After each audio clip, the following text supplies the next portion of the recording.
Halo Sobat Komunikasi, kali ini kami dari kelompok 8 yang beranggotakan Dewi Masito, Linda Aristiani, dan Kanida Iqbal Hanafi akan mempresentasikan makalah kami yang berjudul Pesan Komunikasi Islam. Pesan Komunikasi Islam. Pesan dalam Kamus Bahasa Indonesia adalah berupa lambang atau tanda seperti kata-kata tertulis ataupun lisan, gestur, dan lain-lain. Dalam ilmu komunikasi, pesan merupakan suatu makna yang ingin disampaikan oleh seorang komunikator kepada komunikan. Pesan dimaksudkan agar terjadi kesamaan maksud antara komunikator dan komunikan. Dalam komunikasi, pesan merupakan salah satu unsur sangat penting. Proses komunikasi terjadi dikarenakan adanya pesan yang ingin disampaikan kepada orang lain. Pesan tersebut dapat tertulis maupun lisan, yang di dalamnya terdapat simbol-simbol yang bermakna yang telah disepakati antara pelaku komunikasi. Message merupakan seperangkat lambang bermakna yang disampaikan oleh komunikator. Pesan adalah sebuah bentuk komunikasi baik verbal maupun nonverbal. Yang dimaksud dengan komunikasi verbal adalah komunikasi lisan, sedangkan nonverbal adalah komunikasi dengan simbol, isyarat, sentuhan perasaan, dan penciuman. Pesan-pesan keislaman yang disampaikan dalam komunikasi Islam meliputi seluruh ajaran Islam, meliputi akidah, iman, syariah, Islam, dan akhlak ihsan. Pesan-pesan keislaman yang disampaikan tersebut disebut sebagai dakwah. Pesan adalah salah satu elemen atau komponen yang sangat penting dalam proses komunikasi. Dalam proses komunikasi Islam, pesan memegang peranan yang sangat penting. Pada dasarnya, terdapat dua macam pesan komunikasi, yaitu pesan verbal dan pesan nonverbal. Pesan verbal, pesan berupa pikiran, emosi, keinginan, dan harapan disampaikan melalui percakapan. Dalam Al-Quran, pesan verbal disebut sebagai istilah lafaz, qaul, serta kalimat. Selain pesan verbal, pesan yang berupa bahasa tubuh juga digunakan dalam proses komunikasi. Jenis-jenis pesan komunikasi Islam. Secara umum, jenis pesan terbagi menjadi dua, yakni pesan verbal dan nonverbal. Secara keseluruhan Al-Quran, sebagai sumber ajaran Islam yang pertama dan utama, maka jenis pesan komunikasi Islam meliputi aspek-aspek berikut. 1. Aspek akidah.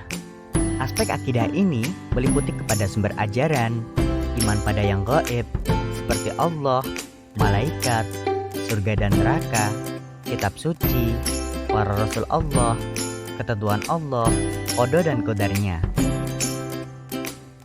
2. Aspek syariah Islam, ibadah dan muamalah. Ibadah yang dimaksud di sini adalah ibadah mahdhah maupun ghairu mahdhah. Ibadah mahdhah yang tercantum dalam 5 rukun Islam tertuang pada sejumlah surah, baik Makkiyah maupun Madaniyah.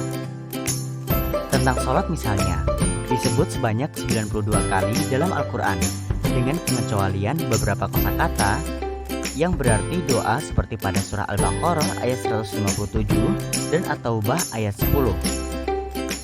Sedangkan aspek muamalah meliputi sosial, perdata, dan pidana Islam. Isi pesan atau risalah yang dibawa para rasul, khususnya Nabi Muhammad, sebagaimana yang tercantum dalam Al-Quran, ada yang berkaitan dengan masalah-masalah muamalah, seperti tentang keluarga, perdata, dan pidana. 3. Aspek akhlak. Akhlak merupakan aspek lain dari ajaran Islam yang merupakan buah dari segala sarana yang diterimanya. Bila kita perhatikan ayat-ayat yang berhubungan dengan ibadah, pada penghujung ayat selalu diakhiri dengan pesan moral. Misalnya, dirikanlah sholat. Sesungguhnya sholat mencegah dari perbuatan keji dan mungkar. Terdapat dua cara dalam penyampaian pesan, yaitu verbal dan nonverbal. Simbol atau lambang dalam komunikasi verbal adalah kata-kata atau perkataan. Sedangkan simbol komunikasi nonverbal adalah pesan non-linguistik yang diisyaratkan oleh anggota tubuh untuk menunjukkan sikap dan penampilan. Manusia adalah makhluk yang paling gemar mempergunakan lambang. Sebab lambang adalah ekspresi pikiran dari manusia.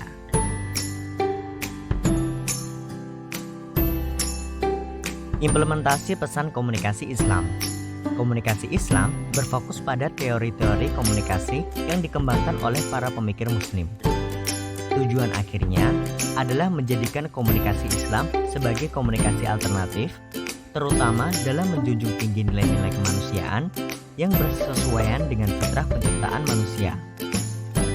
Kesesuaian nilai-nilai komunikasi dengan dimensi penciptaan fitrah kemanusiaan itu memberi manfaat terhadap kesejahteraan manusia sejagat. Sehingga dalam perspektif ini, komunikasi Islam merupakan proses penyampaian atau tukar-menukar informasi yang menggunakan prinsip dan kaidah komunikasi dalam Al-Quran dan Hadis. Dalam kegiatan komunikasi Islam, komunikator haruslah berpedoman kepada prinsip komunikasi yang digambarkan dalam Al-Quran dan Hadis. Di antara contoh implementasi pesan komunikasi Islam, di antaranya 1. Memulai pembicaraan dengan salam. 2. Berbicara dengan lemah lembut. 3. Menggunakan perkataan yang baik. 4. Menyebut hal-hal yang baik tentang diri komunikan. 5. Menggunakan hikmah dan nasihat yang baik. 6. Berlaku adil. 7. Menyesuaikan bahasa dan isi pembicaraan dengan kaidah komunikan. 8. Berdiskusi dengan cara yang baik. 9. Lebih dahulu mengatakan apa yang dikomunikasikan. 10. Mempertimbangkan pandangan dan pikiran orang lain. 11. Berdoa kepada Allah ketika melakukan kegiatan komunikasi yang berat. Baik Sobat Komunikasi, itulah pemaparan materi dari kelompok 8. Kurang lebihnya mohon maaf. Wassalamualaikum warahmatullahi wabarakatuh.